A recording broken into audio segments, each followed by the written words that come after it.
Hi, Abraham. Thank you for calling on me.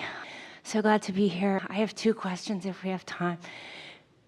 The first is, how do I use your teachings to improve my sex life?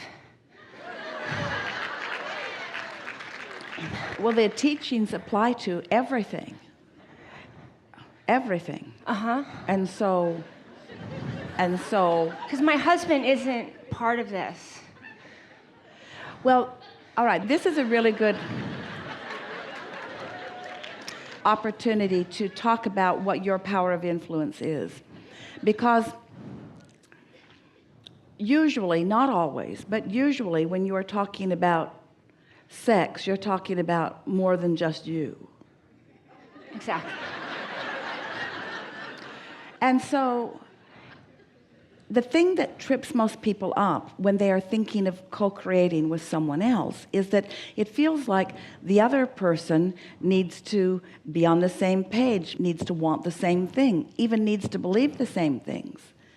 And we would like to remind you that the conversation that we had about the power of influence, the conversations that we have over time about what it's like when you tune into who you really are, that your influence then attracts from others, evokes from others harmony that you don't find otherwise. So we want to first take this opportunity to acknowledge that, especially in relationships, that if you would worry less or not at all about what the other one is doing and focus upon your relationship with your inner being, every relationship that you have will be dramatically improved, because you get into your receptive mode and then your impulses and your ideas flow from that.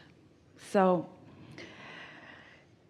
over time on this subject, as with any subject, you have put plenty into your vortex. Not yet.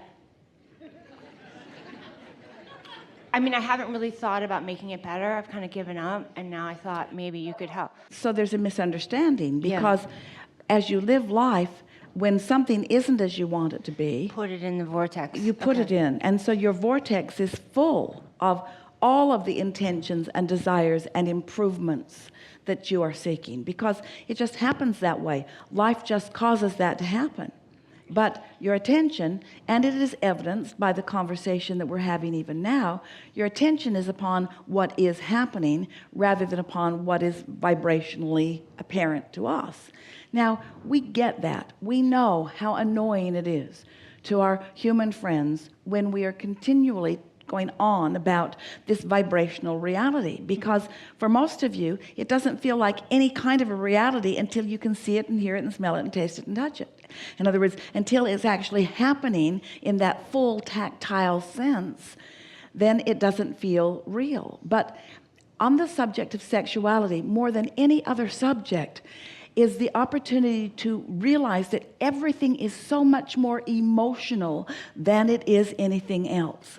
And if you can accept that it's emotional, that you have the ability and the power to find the emotion of it, whether the other does or not, when you find alignment with your inner being and you hold yourself there, your power of influence will be. It will be. But there is a shortage consciousness that is really active within you. What does that mean? It means you're more aware of what isn't happening than what is happening, and still in the blaming mode, because it feels like if someone else would be different.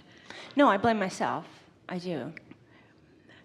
I guess So I do. I just feel like I haven't been into it or making an effort, or that's why I wanted to know what I should do using your teaching. And find the feeling of it, and then follow the inspiration from the feeling. There are many who say, if I take an action and I get involved in the action, then the action itself will in time improve the emotion.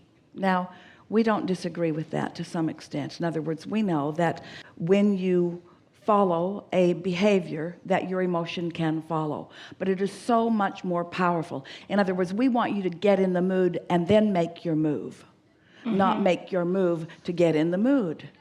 Get in the mood. Get in the mood. Get yourself in the mood. And you have the ability to do that. And what goes wrong with so many is you want to say to the other, you're not making me in the mood. And what your inner being is saying, hey, that's your job. It's your sweet spot.